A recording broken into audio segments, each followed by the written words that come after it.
Welcome to the Capital News. I am your host, Alex Karitis. Today is Thursday, January 14th, 2021. Thank you so much for joining me. The title of today's podcast, 1 million file claims. Of course, it is Thursday already, so we're going to talk about initial jobless claims. Not quite 1,965,000 to be exact, according to the Department of Labor's figures, but a truly devastating and heartbreaking figure. So much so that the Secretary of Labor actually issued a statement, which we will read here shortly. So some things we obviously want to talk about today are those initial jobless claims, a brief discussion with the Federal Reserve's balance sheet, M1 and M2 money stock. As we discussed last night, we have the quote-unquote Biden plan, the Nobody Cares Act. What are we on, 3.0 now?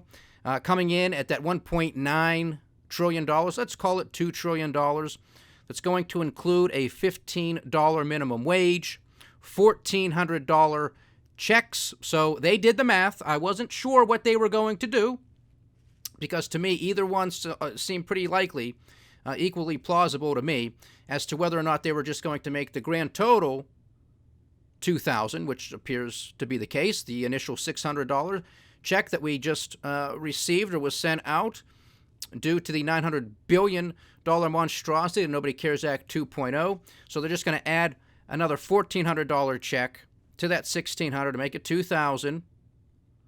And then they're going to extend benefits. So as it stands now, benefits and every other eviction moratoriums and what have you are extended through the first quarter of this year, so the end of March. With the Biden plan, it's going to be extended through September. Now, if everything is humming along great, if this is a miraculous V-shaped recovery, if we just passed Nobody Cares Act 2.0, then why do we need all this extra spending? What's going on here?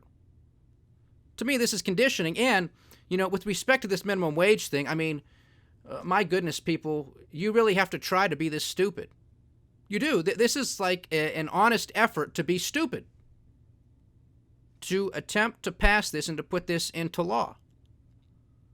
We know that the majority of people who are out of work are employed in low-wage industries and sectors, and a lot of those people are not making $15 an hour. If they're laid off now because their employers can't afford them at their current wage, how are they going to be able to afford them with a higher wage at $15? How are they going to do it? They're not. They're sending these people basically into permanent unemployment and underemployment. So many of these people are going to be replaced by technology, touchscreens, computers, robots. This is going to have generational effects and impacts on the economy at large, because the skill set is going to be lacking in just an immeasurable number of people for years. High school jobs, you're not going to get them. College summer jobs, you're not going to get them like you used to. So where's that skill set coming of learning to wake up in the morning or whatever, to be there on time, to work with employees, to take orders from a boss, to work well with customers, and all that jazz? It's all gone. And that is going to be truly devastating. And it doesn't take much. And again, the reason why so many people call for a higher minimum wage is because the cost of living keeps going up. People are tired of living paycheck to paycheck. Rightly so. People are tired of using credit cards to make ends meet. Rightly so. Now, there's no question that many Americans are just very poor money managers. They have no idea how to manage their money, and so they spend. They end up in debt, and so many of them end up living paycheck to paycheck for that reason. But there are many others who just simply, due to the high cost of living, live paycheck to paycheck and use credit cards to make ends meet. Now, perhaps if there was something that we could do to actually get prices down, to actually make the cost of living more affordable, maybe people wouldn't complain so much and demand a higher minimum wage. I wonder what we could do to solve that problem. Oh, I know. It's called free market capitalism. It's called getting the government out of our way. But these politicians, they think they're the saviors. They think they're the heroes. They think they're the smartest people walking the planet. And it has to be their policies. No matter how well-intentioned they may or may not be, they always think that they are the geniuses, that they're the saviors. They are not. The government is the problem. And we continue, it appears, they continue to pass the same asinine economic policies with no end in sight whatsoever. And at this juncture, as far as I'm concerned, this is nothing but an effort by the government to make people as dependent on the government as humanly possible. It's more lockdowns, it's more restrictions. There's a new strain out there with respect to COVID-19. Just stay home, don't do anything. We'll print, beg, borrow, and spend money that we don't have, and we'll just give it to you. Now, you're not going to produce anything because nobody's working, but we'll print the money and we'll give it to you. And you don't have to pay your rent, you don't have to pay your mortgage, which I still don't know how they're going to figure this one out. What about the people that are paying their rent and are paying their mortgages? Should they just stop paying theirs too? There's a lot of moral hazard at play here. There's going to be a lot of behavioral changes at play here. Because a lot of people are making more money just receiving the government handout than they are actually working. So the incentive structure is being completely destroyed. And that too is going to have generational impacts on our economy. And we ain't seen nothing yet. Because there will be more spending of some sort from the Biden administration.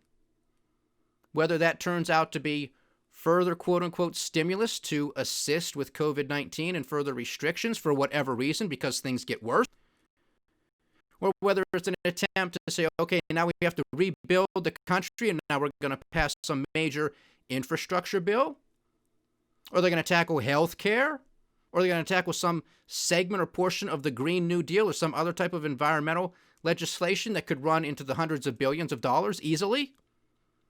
Where's it all coming from? Again, as we stated yesterday, assuming this $2 trillion monstrosity gets passed, over the past few months, the government would have appropriated $4.3 trillion. $4.3 trillion when the federal government brings in about $3.5 trillion. So that's already an $800 billion deficit. And then when you take into consideration all of the other spending that the government does, we're already out of the gate about at least $500 billion. So now we are at over $1 trillion in deficits, and we ain't even gotten started yet. The government, the federal fiscal year begins in October. So we're only a few months in to the fiscal year, and we're not even a full month in to the new year, 2021. And this is what these idiots have already come up with. I told you this is only going to get worse. And now, of course, this is all going to have to be financed by the Federal Reserve. So let's get to market performance. Let's get some of that out of the way, and then we'll get into some of the other topics of the day. So the dollar index is trading at 90.36, so still maintaining that 90 handle. Bitcoin is at $38,400 a coin. Overnight trading, not a lot of movement in the major currency pairs, so we'll skip over that. Now, despite having 1 million Americans file initial jobless claims, which is a number we have not seen since last August, the markets actually hit intraday all-time highs. Now, they ended up selling off a little bit at the end of the day, but the fact that this remains to be the case, that we see and continue to see these horrendous economic numbers, and Wall Street just shrugs it off, they don't give a damn, because bad news is good news. There's almost no such thing as bad news anymore as far as the crackheads on Wall Street are concerned, because this just justifies more spending from the government that we don't have and more money printing that is completely criminal from the Federal Reserve. And of course, other markets around the world rejoice in this stupidity too. And the Russell 2000, the small cap index, just continues to extremely dangerous levels from a valuation perspective. But overnight futures trading, we have the Dow Jones Industrial Average down 0.7%. The S&P 500 is down 0.5%. The Nasdaq 100 is currently down 0.33%. The Japanese cash trade is also currently in the red, giving back 0.5%. Mixed bag across the pond in Europe, but mainly in the green, with the UK markets leading the charge, putting on 0.9%. And the cash trade in Australia is currently trading up about 0.1%. On to the commodity front, we have WTI trading at $53.90 a barrel, Brent at $56.10, natural gas $2.65, gold and silver holding their own, gold at $1,852 an ounce, silver at $25.56 an ounce. Still, the precious metals market is being manipulated. With all of this money printing, with all of this spending, these prices should just be higher. No ifs, ands, or buts about it. But we know J.P. Morgan paid about $1 billion in fines. Nobody got prosecuted. Nobody went to jail. I doubt anybody even got fired. And if they did get fired, I'm sure they received a golden parachute from J.P. Morgan. Manipulating the precious metals market. And then, as we stated, I believe it was earlier this week, I mentioned that Deutsche Bank also received a deferred prosecution agreement and had to pay a fine of $100 million for manipulating the precious metals market. And I imagine the same thing. Nobody goes to jail, nobody gets fired, and if they did get fired, probably a golden parachute. So you say, Alex, well, why do you continue to say that it's a bull market, the early innings of a long-term bull market for precious metals? Just because of the fundamentals. I think you can only have this manipulation run for so long. That's my belief. You may think I'm crazy. You may say they're always going to have their hands on the levers and they're always going to be able to control the price. That's fine. That's a fair argument. I just believe that that is not the case, and I'm putting my money where my mouth is. Not all my eggs are in one basket, but I am aggressive when it comes to the precious metals market. I am aggressive when it comes to commodities. I expect there to be some pullbacks here and there. Nothing goes straight up. Nothing goes straight down. And in fact, if you're a long-term bull in any market, you would rather see a steady incline and increase as opposed to this type of bubble mania that we're seeing across the board in so many areas. It just makes it much more risky. To me, it's not worth that type of risk.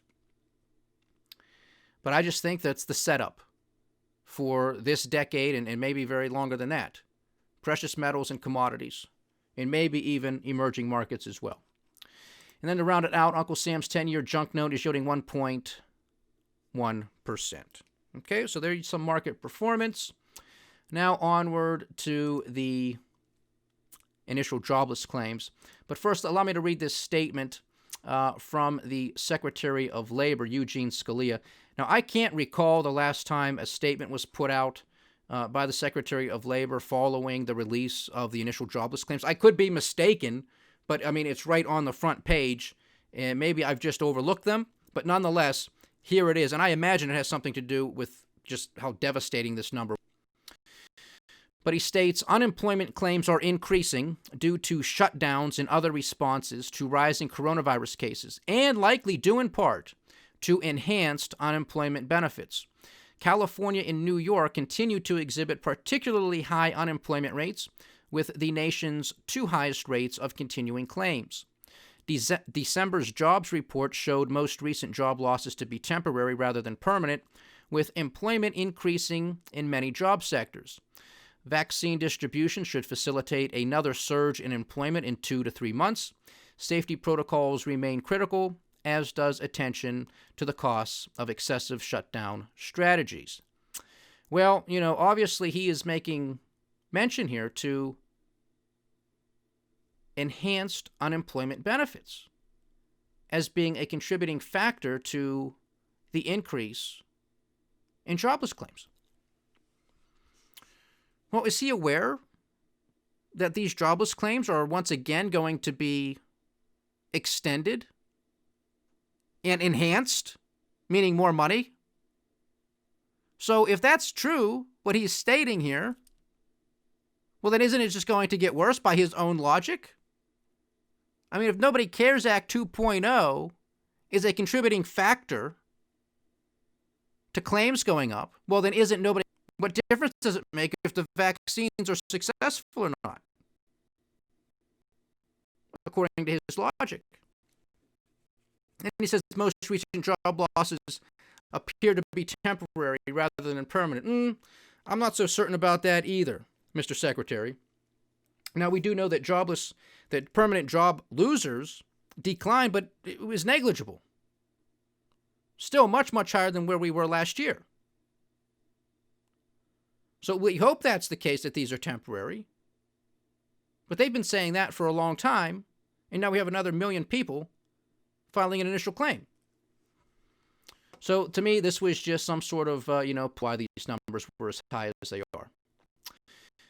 So, initial claims for the week ending January 9th, again, last week's figures. So now that stands at 784,000 as opposed to 787,000.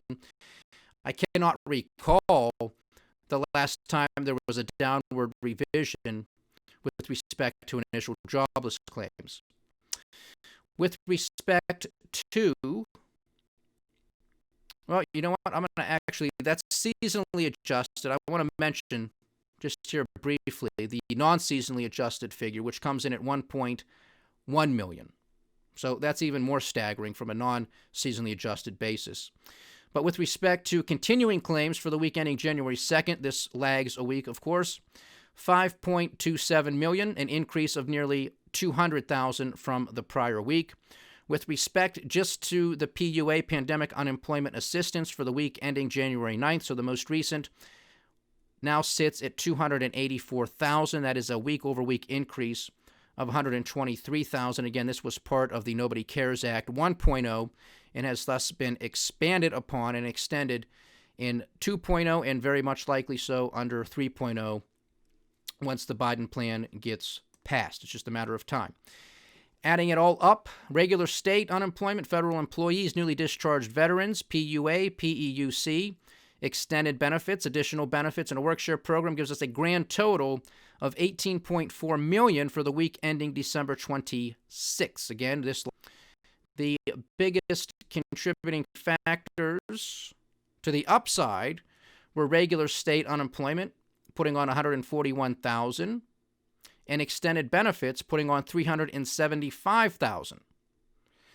The biggest declines came from the PUA, a drop of 940,000 week over week, and with the PEUC, a drop of 325,000. Now, of course, at the end of December is when those programs expired.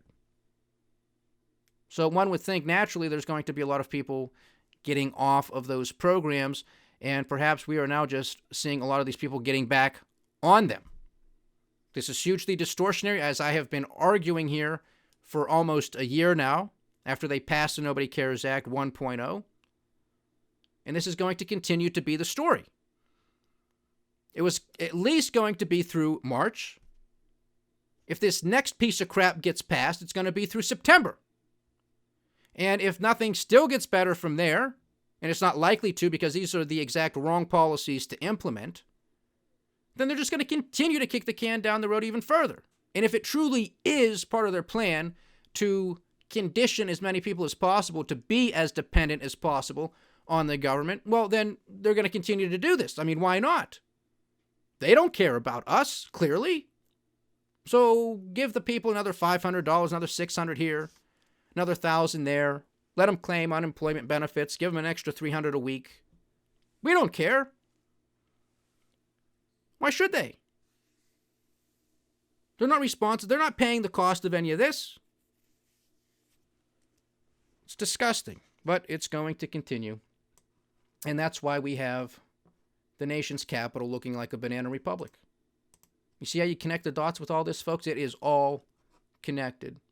Now, with respect to the Federal Reserve's balance sheet, little change from last week, still about $7.3 trillion. But of course, once the federal government starts issuing more debt, because we have to pay for all this crap, well, then somebody's going to have to buy it. And I imagine the Federal Reserve is going to have a big part in that. And if we continue to see the yields on the 10-year note and others across the yield curve continuing to climb higher, well, the Federal Reserve's probably not going to like that so much, so they're going to have to come back in to the markets and start buying more government debt to push those yields back down. Because after all, that's their goal. They're perfectly fine with allowing inflation to run hot.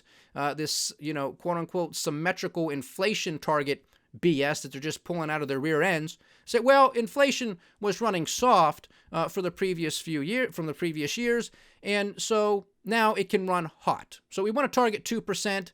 It never hit 2% according to them past few years. So if it goes above 2%, we're willing to tolerate it. Well, that's nice for them that they're willing to tolerate it. I wonder if you're willing to tolerate it when you go buy food, when you go to pay your utilities, when you go to pay to put gasoline in your car, when you're paying your medical bills, when you're trying to pay for your kid to go to school, when you're trying to maybe move up in the world with another house. I wonder if you're going to like inflation running hot. I doubt it. But these people don't care about you. It's clear as day. It's right in front of you. But people don't want to pay attention to this stuff. Much more fascinated with conspiracy theories and all of the political mumbo-jumbo that is the circus.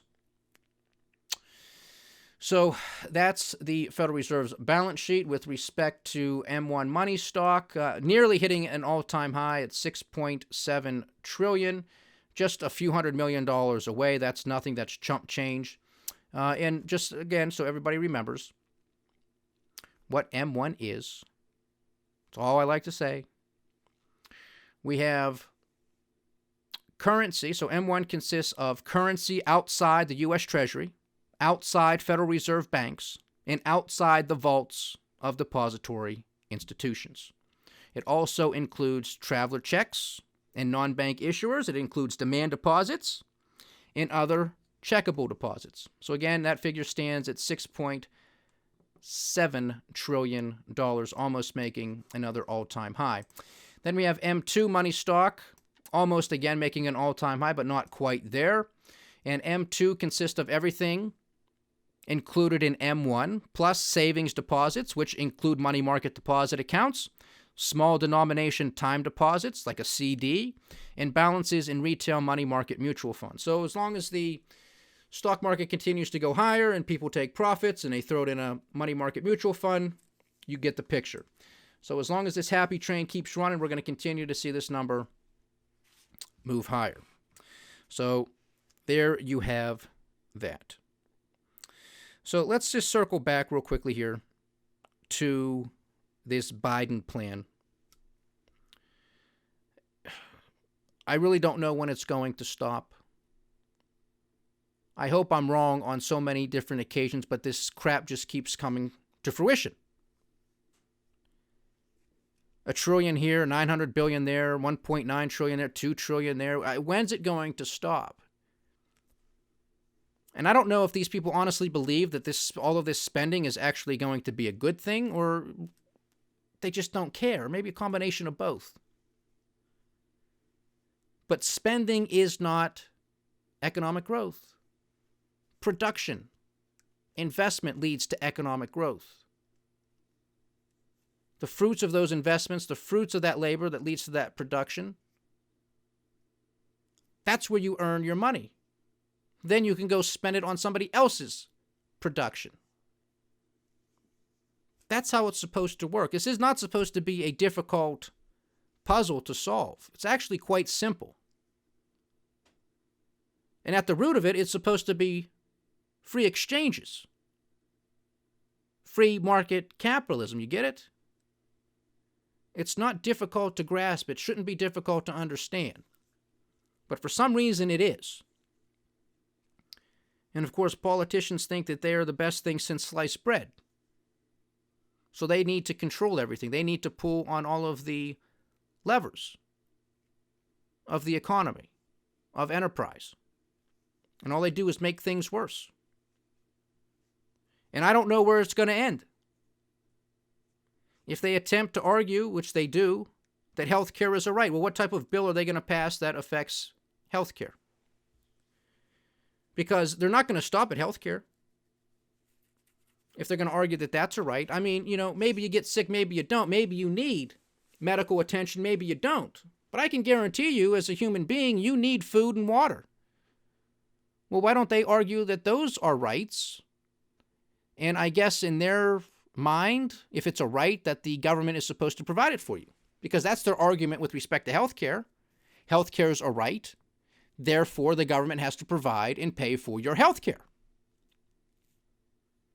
Now, there's a lot of other rights the government doesn't pay for, right? Doesn't provide you. You have the right to bear arms. The government isn't giving you a check because you want to go buy a shotgun or a revolver. That's not how it works. You have the right to protest. The government isn't giving you a check to go to a sign store and say, hey, I want to protest. Make me one huge sign. How much it costs? I don't care, because the government's going to pay for it. That's not how it works. But with their thinking, then why wouldn't the government pay for my food? Why wouldn't they pay for my utilities? I need heat. Out west, they need air conditioning. Otherwise, they're going to die. So come on. When is it going to stop? You need shelter. Should the government just build everybody's homes? Forget about all of the private home builders and contractors out there? Nope, it's just government housing. It's all going to look the same. There's no creativity in architecture, no new designs, nothing. Just whatever they say, whatever they want. It's an extremely dangerous, slippery slope. It is very easy to see. And yet people continue to fall for this crap, hook, line, and sinker. And the reason that they do is because they are so desperate.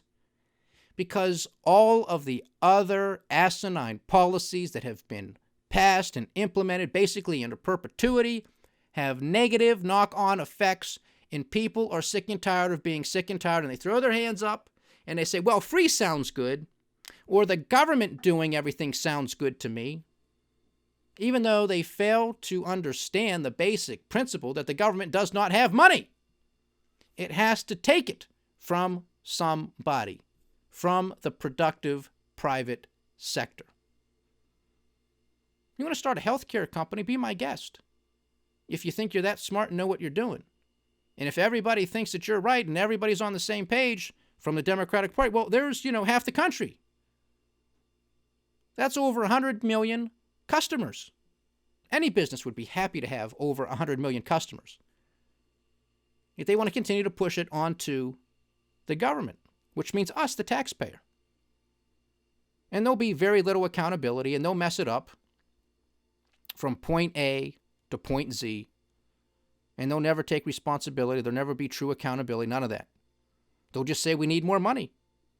They'll just say we need to get rid of the other political party because they're holding things up, and if we just pass this, it's the same song and dance. And people continue to fall for it, and people continue to vote for these jokers, and they continue to scratch their head every 2-4 years, and they can't figure out why nothing's changing. In fact, why things are getting worse. This is the Greatest Depression. What these people are doing, and what they have already done, is now cementing that into the history books. That's what's coming. That's where we already are. A lot to ponder, but that's that. 1 million file claims. That is not a V-shaped, miraculous recovery. Not even close. Stay diversified, stay vigilant, and stay with the Capital News. I am Alex Koritis. Godspeed.